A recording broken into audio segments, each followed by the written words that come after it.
হামম্মাদিল্লা আমি যাই বললাম গরিবেল্লা আগত এস্টময় বললাম হন ভাই আজ ভাই। কালের কণ্ঠের হাতে একটি ভিডিও এসেছে যেখানে একজন রোহিঙ্গা নেতাকে উস্কানি দিতে দেখা যায় এই বলে আমাদের কোরআনী আইন অনুযায়ী চলতে হবে, কোরআন যখন বলবে তখন জিহাদে নামার জন্য প্রস্তুত থাকতে হবে, রোহিঙ্গা মুরব্বীরা তোমাদের প্রস্তুতির জায়গা দেখিয়ে দেবে। হুমকির স্বরে কথাগুলো যিনি বলছিলেন তার নাম দিল মুহাম্মদ।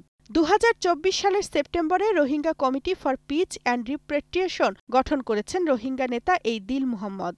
কক্সবাজারের বিভিন্ন ক্যাম্পে নিয়মিত বৈঠক করছেন তিনি, চেষ্টা করছেন রোহিঙ্গাদের একতাবদ্ধ করতে।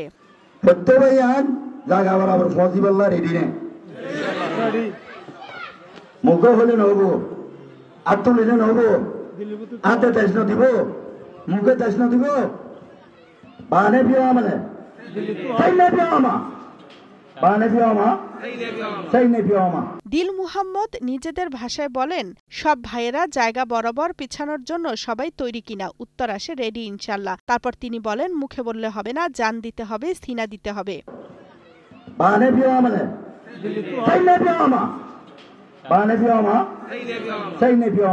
কক্সবাজারে রোহিঙ্গা শরণার্থী শিবির থেকে পাওয়া অন্য একটি ভিডিওতে একজন রোহিঙ্গা যুবককে বলতে শোনা যায় আরাকান রাষ্ট্র প্রতিষ্ঠার জন্য সবাই মিলে বৈঠক করছে। বৈঠকে সিদ্ধান্ত হয় প্রশিক্ষণের। সবাইকে এই বলে উদ্বুদ্ধ করা হয়, মনে রেখো একদিন না একদিন আমাদের সোনার আরাকান রাষ্ট্র আদায় করতেই হবে।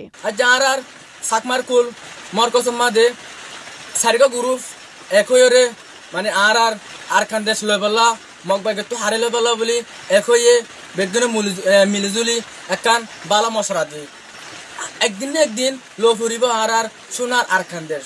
বাংলাদেশে আশ্রিত রোহিঙ্গা শরণার্থীদের মধ্যে অনেকেই বলছেন তারা জিহাদের জন্য প্রস্তুত। নিজ দেশে ফেরার প্রশ্নে স্বাধীন অঞ্চল প্রতিষ্ঠার স্বপ্ন দেখছেন তারা। গত 1 থেকে 1.5 বছরের মধ্যে তাদের এমন চিন্তাভাবনা ও মানসিকতা তৈরি হয়েছে। তারা বলছেন, আমরা মিয়ানমারে চলে যাব, প্রয়োজনে আরাকান আর্মির সাথে যুদ্ধ করব। কক্সবাজারের উখিয়া ও টেকনাফের রোহিঙ্গা শরণার্থী শিবিরগুলো থেকে যোদ্ধা সংগ্রহ করছে অন্তত 4টি সক্রিয় রোহিঙ্গা গোষ্ঠী। আরাকান রোহিঙ্গা স্যালভেশন আর্মি বা আরশা, রোহিঙ্গা সলিডারিটি অর্গানাইজেশন বা RSO, ইসলামিক মাহাজ এবং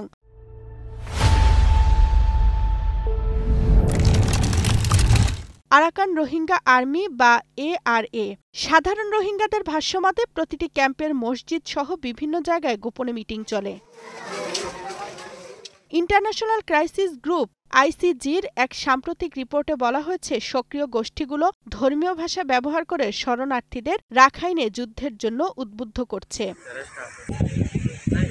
ক্রাইসিস গ্রুপের দৃষ্টিকোণ থেকে এটি একটি অত্যন্ত বিপজ্জনক বার্তা, কারণ এই বিদ্রোহ আরাকান আর্মির বিরুদ্ধে সফল হবে না, যে বাহিনী মিয়ানমার সেনাবাহিনীকে পরাজিত করেছে। কিন্তু এর ফলে বাংলাদেশ, রোহিঙ্গা জনগোষ্ঠী, সাধারণ নাগরিক এবং উভয় পক্ষের যোদ্ধাদের ওপর ভয়াবহ প্রভাব পড়বে। এর পরিণতি হবে সত্যি ধ্বংসাত্মক।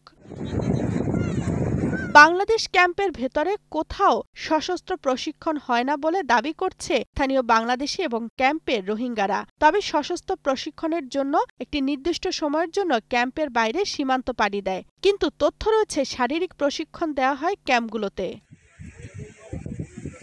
ICG'র প্রতিবেদনটির লেখক টমাস কেইন বলছেন, বাংলাদেশে রোহিঙ্গা ক্যাম্পের তৎপরতা সম্পর্কে আরাকান আর্মি অবগত রয়েছে এবং এটি দ্বিপাক্ষিক সম্পর্কে প্রভাব ফেলতে পারে।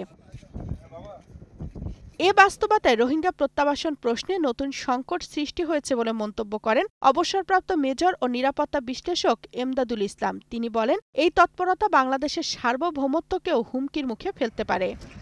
কিছু কিছু লোক রোহিঙ্গাদের মধ্যে তারা প্রচেষ্টা চালিয়ে যাচ্ছে। সেটা যদি হয়, একদিকে আরাকান আর্মির যে এখন প্রভাব, সেটাকে ধরে রেখেই রোহিঙ্গারা যদি প্রতিকূল বা অন্য ধরনের তাদের বিপরীত অবস্থান নেয়, তাহলে এই প্রত্যাবাসনটা অনেকটা জটিল হবে এবং মিয়ানমার সেনাবাহিনীও হয়তো সেটা চাইবে। জাতিসংঘ মহাসচিব অ্যান্তনিও গুতেরেসের বাংলাদেশ সফর ও প্রধান উপদেষ্টা ডক্টর মোহাম্মদ ইউনুস কক্সবাজার সফরে রোহিঙ্গা প্রত্যাবাসনে আশা স্বপ্ন জেগেছিল। তার বিপরীতে যুদ্ধের প্রস্তুতি, সন্ত্রাসী ঐক্য এবং ধর্মীয় উস্কানি রোহিঙ্গা সংকটকে করছে আরও জটিল। রহমতুল্লাহর পাঠানো তথ্যচিত্রে ডেস্ক রিপোর্ট, তামান্না তাহসিন খান, কালের কণ্ঠ।